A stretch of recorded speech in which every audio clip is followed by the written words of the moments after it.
In the news tonight, in an address in Washington, His Majesty says Islam commands mercy and tolerance and demands respect for the houses of God.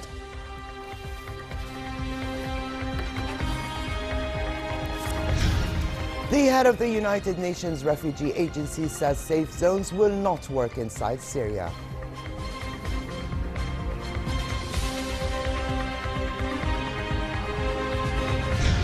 And after putting Iran on notice over a ballistic missile test, the United States announces sanctions on more individuals and entities.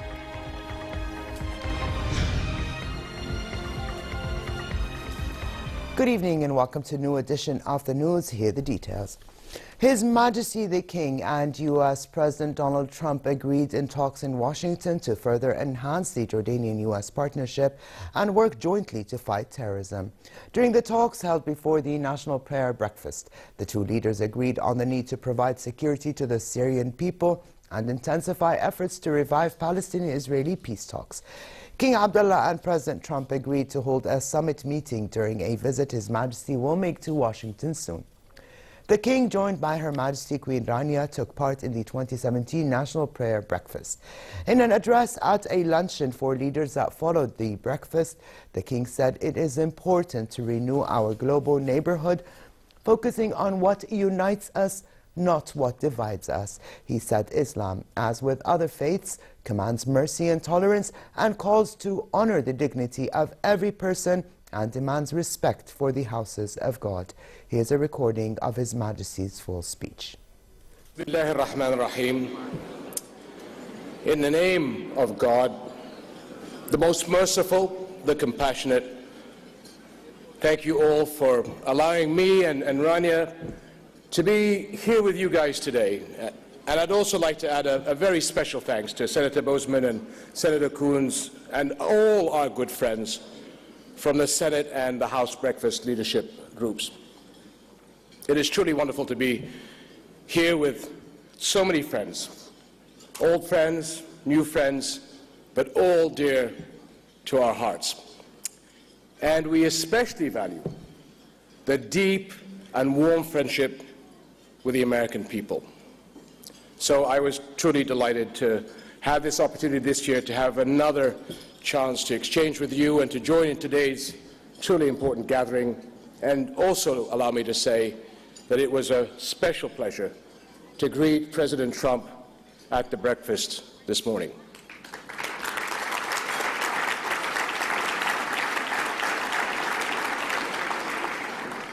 As always, I'm keen to work with the new administration and our many, many other friends here in Washington. But my friends, we are here today to honor God's role in our lives and in the future of our world. For decades, humanity has been moving at lightning speeds, surrounded by change on every side. The internet and social media are bringing new ideas and global events to the very phones in our pockets. New economic sectors and skills emerge, only to be bypassed for something new. Old ways of doing things constantly seem to be left behind. The promise of all this was a satisfied life, but we are not seeing that satisfaction. For too many, the promise of opportunity seems to dangle just out of reach. Our communications technologies have equalized access to knowledge, but not necessarily access to opportunity. And as a result, people now know all too well just what they're missing out on. And everywhere I travel, I meet and see people who feel left out, their identities disrespected, their voices unheard. More and more people feel the ground of life shifting under their feet. Yet there is ground on which we can stand that does not shift, that cannot shift the unchanging spiritual values that we all share. Tolerance,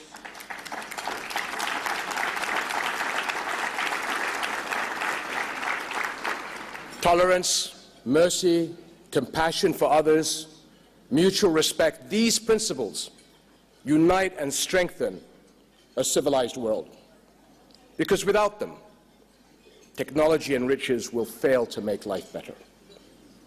But with them, by the grace of God, we can find the solutions that people everywhere need. And it is those common ideals that bring all of us together here today, because they are the foundations of every religion, whether we bow in a mosque, kneel in a church, pray in a temple, or simply engage in the selfless act of kindness. We are all joined in faith. Spiritual values are powerful because they reflect the highest source of our good. It is God who leads us to come together as brothers, as sisters, equal in dignity, whatever our race or background or creed. And his two greatest commandments, to love God and love our neighbor, are recognized in Islam, Christianity, Judaism. So, my friends, we need to renew our global neighborhood, focusing on what unites us, not what divides us, and standing together to get the job done.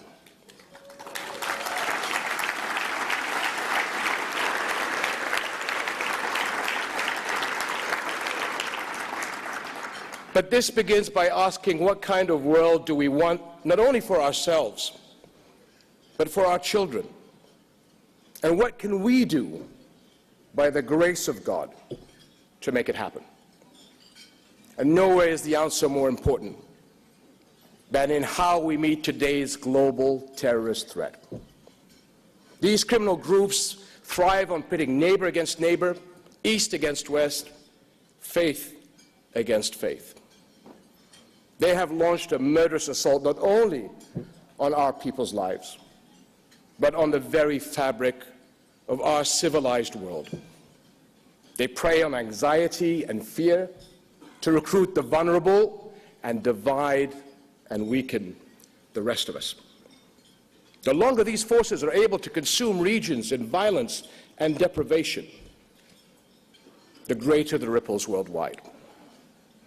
And we have seen an unprecedented global refugee crisis. And our small country has borne a massive burden. Today, it is the top refugee hosting country in the world.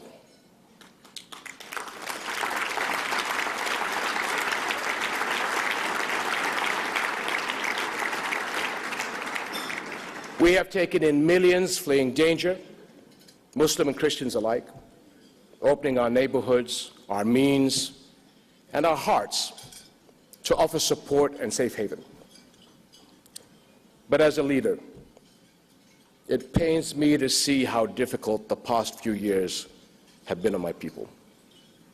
But we take guidance and draw comfort and strength from the words of God, who tells us, "So verily with every difficulty there is relief. Verily with every difficulty there is relief. Therefore, when thou art free, still labor hard, and to thy Lord turn thy attention." So we will continue to work hard and to have faith in God, because our world cannot accept such a status quo of violence, deprivation, and fear. We all need to act in the battlefield and beyond. Security cooperation is vital, but we must also take back the battleground of ideas. And this demands a new emphasis on those values that uphold such a peaceful world, acting with mercy and compassion to gather the excluded and help protect the weak, serving our neighbors close at home and across the world by opening new doors of opportunity and hope, and exposing the lies that would undermine all our futures. For those of us who are Muslim, this fight is very personal. Those criminals are Khawarij, outlaws to our faith. And people nowadays talk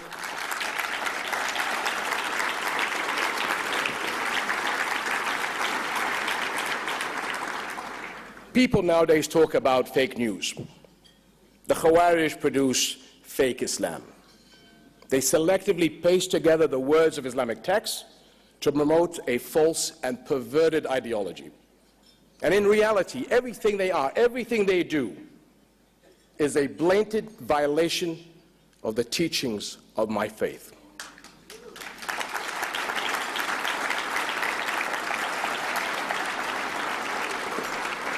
So let us set the record straight. Among its many beautiful gifts, Islam, as with all other faiths, commands mercy and tolerance, calls on us to honor the dignity of every person, forbids coercion in religion, and demands respect for the houses of God.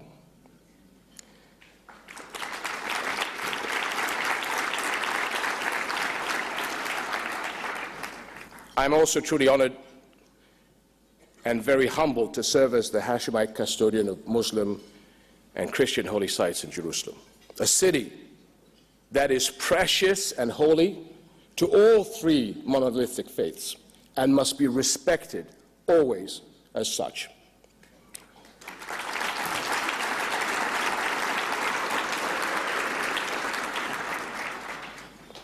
This is the Islam I was taught, and so I teach my children. And so our faith is taught to Muslim children worldwide. Those outlaws do not inhabit the fringes of Islam, for they are altogether outside of it. And I've called on the Muslim world to fight back boldly. We, like other faith communities, have a vast, silent majority. But it is time for that majority to get loud and to be clear in their condemnation.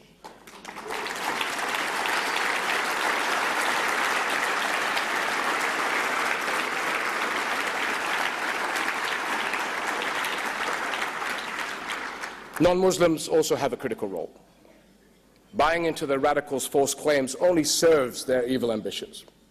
They want to pull societies apart and cut the ties of friendship around the world.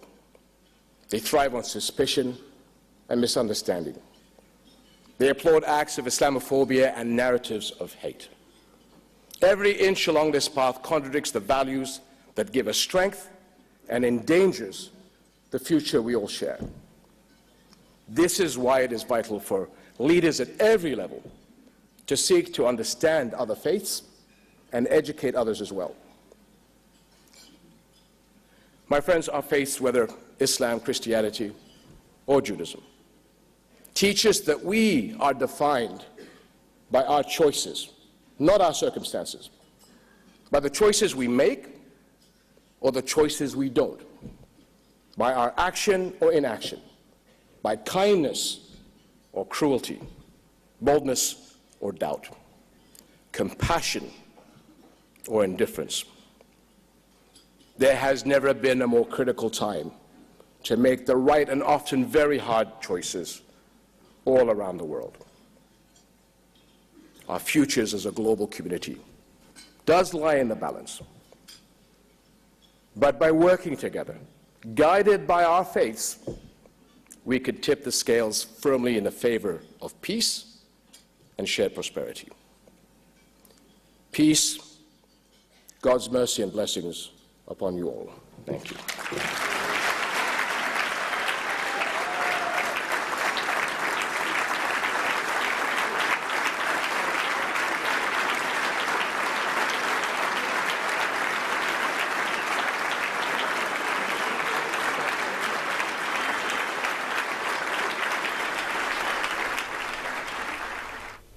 Also in Washington, King Abdullah and U.S. National Security Advisor Michael Flynn discussed the Middle East and the U.S. anti-terrorism strategy now being formulated. His Majesty and Flynn talked about regional issues, including Libya, Syria, Iraq, and the Palestinian-Israeli peace process, as well as cementing cooperation between Jordan and the United States. The meeting was attended by the Foreign Minister, the Director of the King's Office, and Jordan's Ambassador to Washington. U.S. media pointed to the turnabout in the U.S. foreign policy under President Trump, including a warning to Israel to curb settlement construction. The New York Times said, in the most startling shift, the White House issued an unexpected statement, appealing to the Israeli government not to expand the construction of settlements beyond their current borders in East Jerusalem and the West Bank. It said Trump shifted his policy after he met briefly with His Majesty King Abdullah on the sidelines of the National Prayer Breakfast. It said the encounter had put the king, one of the most respected leaders of the Arab world, ahead of Israeli Prime Minister Benjamin Netanyahu in seeing the new president. The New York Times said Jordan has been steadfastly critical of settlements. At the State Department, Minister of Foreign and Expatriate Affairs Ayman Safadi met U.S. Secretary of State Rex Tillerson. In a tweet, Safadi said the talks were frank and positive and had dealt with bilateral ties and efforts to bring peace and stability to the region. Airstrikes killed at least 12 rebel fighters in Idlib province in northwestern Syria. The Syrian Observatory for Human Rights said unidentified warplanes struck positions of the Jund al-Aqsa group southeast of Idlib city. It was unclear if those killed were from Jund al-Aqsa or other factions. And Russia's foreign ministry said in a statement its embassy in Damascus was shelled, but no one was hurt. Meantime, the head of the United Nations Refugee Agency said proposed safe zones would not work inside Syria for people fleeing the country. U.S. President Donald Trump has said he will do safe zones in Syria for refugees escaping violence. Let's concentrate on making peace so that everything becomes safe. That should be the investment. And I think that the safe zone concept in Syria, with the fragmentation, the number of actors, the presence of terrorist groups, is not the right place to think of that solution. A renewed assault on Daesh terrorists in the Iraqi city of Mosul could force 250,000 civilians to flee if they can find a way out. The UN Refugee Agency, the UNHCR, said such an exodus would be on top of the roughly 162,000 people already displaced by Iraqi government efforts to retake the city since October. An expected intensification of fighting around Hawija, southeast of Mosul, could displace another 114,000, adding to the 82,000 who have fled since August, risking ambushes and death. The Iraqi military has seized most of East Mosul, but they have yet to cross the Tigris River, leaving the western half in the hands of the terrorists. Retaking western Mosul could be a massive challenge with complex urban operations. The U.S. Treasury said sanctions announced against a group of Iranian individuals and entities underscored a U.S. commitment to use such measures over Iran's ballistic missile program and destabilizing activities in the region. It said in a statement that the sanctions were fully consistent with U.S. commitments under the Iran nuclear deal reached in 2015. Earlier, the United States sanctioned 13 individuals and 12 entities after the White House had put Iran on notice over ballistic missile tests and other activities. Some of the sanctioned individuals and entities are based in the UAE, Lebanon, and China. Senior U.S. administration officials said these sanctions were only the initial steps in response to Iranian provocative behavior. In reaction, Iran's Foreign Minister Mohammad Javad Zarif tweeted that his country was unmoved by U.S. threats. Zarif said Iran had no intention to use its military might against any country except in self-defense. Top cleric Ahmad Khatami said the missile test did not breach the UN Security Council resolution, saying there was not a word in the deal regarding plans for missile testing. A French soldier shot and wounded a man armed with a machete and carrying 2 bags on his back as he tried to enter the Paris Louvre Museum. The government said it appeared to have been a terror attack.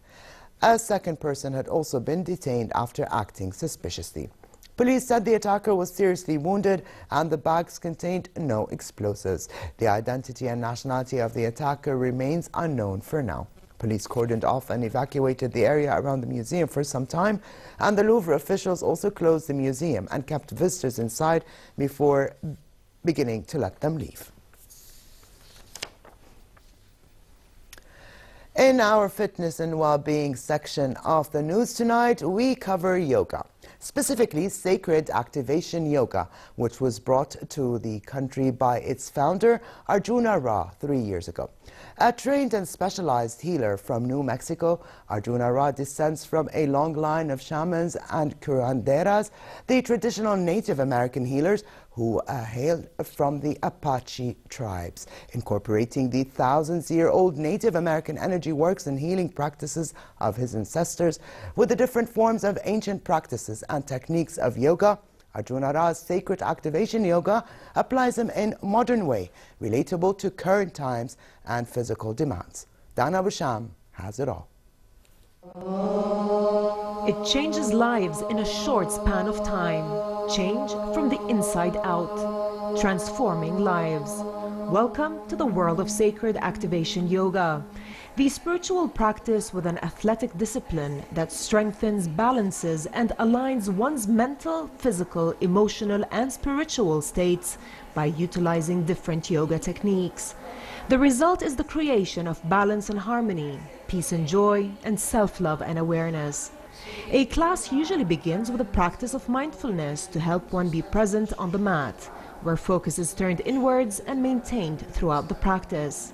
This helps one to connect to both the physical and emotional self, to become an observer and eventually reach a heightened level of awareness of the self. This yoga has really changed my life, and I don't like so much to talk about it. I just like people to see, to come and get to know me, get to know people who practice this yoga with me, and just to see how this has really influenced their lives and carried itself off the mat. So it's not only when you step on your mat that you feel the effects and all the benefits of this yoga. It's really more about how this spills over into your life. After mindfulness comes breath work, better known as pranayama, which is breath control that opens the energy channels responsible for delivering vital energy to all areas of the body. It is through the breath that you begin to explore your body, you begin to open up the body, you begin to explore areas that are tense, areas that have stagnation in them. And really the ultimate point of practicing yoga is to ensure that your body is so open that energy is allowed to flow through it unobstructedly. Last come the postures, or the physical component of yoga, the asanas, which are most commonly known of yoga. But unlike other yoga forms, sacred activation yoga focuses mainly on strength and alignment, using modern functional movement and resistance training due to the rise of injuries amongst yoga students worldwide within the past 5 years. The result is life-changing for Maha. It changed my whole life. I had really a bad back. I did a back surgery. I was supposed to have another back surgery. But with doing the sacred activation, it helped me relieve my back. And really I'm healed now. I'm very strong now. I can do poses and things I wasn't expected, to do it at all. For Lubna, this is what sacred activation yoga is all about. It's not only about the challenges that you have to go through with your body physically. It's mentally, the way you treat people around you, the fact that you understand your emotions, you understand when you're up and when you're down. You can heal yourself on your own, and keeping yourself grounded and understanding yourself more. We get lost in the day-to-day fast-paced life routine. We forget ourselves. We forget to breathe deeply. We forget to connect. Sacred activation yoga reintroduces the forgotten. You begin feeding your body with life energy through breath control. Your heightened awareness of yourself begins accompanying you at all times. You become stronger mentally, emotionally, physically, and spiritually. You stand taller, more confident, and more aligned. All it takes is determination to go on that road and be completely alive on that journey. Whether you choose sacred activation yoga, other forms of yoga, or fitness is up to you. But whatever you choose, remember that your wellness is your choice. Namaste. This is Dana Abu Sham for the News at 10. Great report by Dana Abu Sham. And American tourists in Germany were very amused by a new satirical addition to Hamburg's entertainment park, Miniatur Wunderland. a wall around a 3D model of the United States. Complete with fake barbed wire, the wall also bore the message in graffiti letters reading, "Let the world be great again." Plenty of American tourists came to the attraction for a glimpse of what very well could be part of the country's future.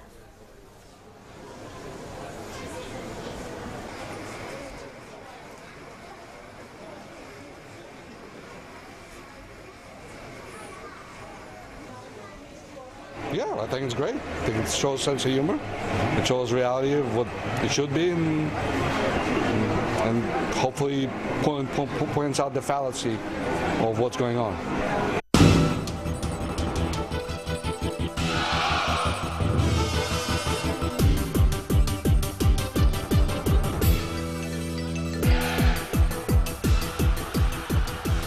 Australia eased to a 2-love lead in their Davis Cup tie with the Czech Republic. Jordan Thompson, playing in his first Davis Cup, scored a crucial straight sets opening victory against Jiri Vesely.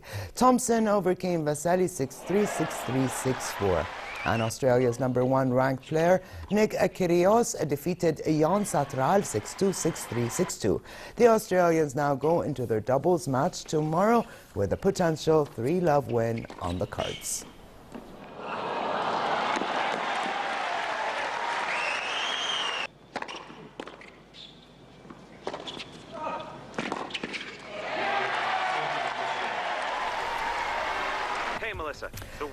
The 51st edition of the Super Bowl will kick off on Sunday from the Houston's NRG Stadium, pitting the New England Patriots against the Atlanta Falcons. The NFL's championship game is annually the most watched television program in the United States, with last year's game commanding 111.9 million viewers. That massive audience makes the Super Bowl a prime spot for advertisers who are paying as much as $5 million for a 30-second spot. For the first time ever, Posh jeweler Tiffany & Co., the creator of the Super Bowl Vince Lombardi Trophy, will place an ad during the game featuring singer Lady Gaga. Other celebrities making appearances in ads are singer Justin Timberlake, actor-comedian John Lovitz, actor Melissa McCarthy, model Miranda Kerr, and Carolina Panthers quarterback Cam Newton.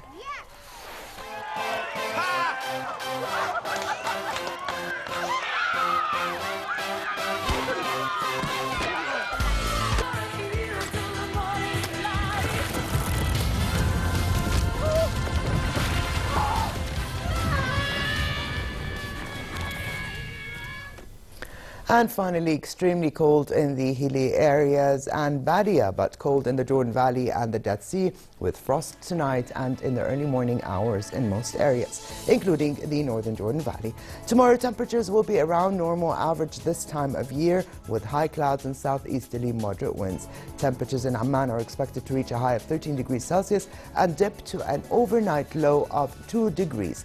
The Gulf of Aqaba should expect relatively cold conditions, while winds will be northerly moderate and the sea is calm. Here now to look at temperatures forecast for tonight and tomorrow.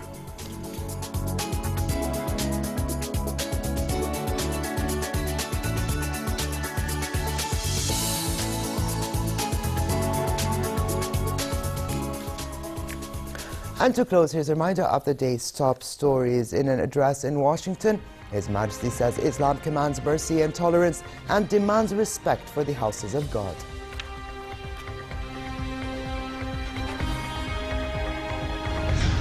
The head of the United Nations Refugee Agency says safe zones will not work inside Syria.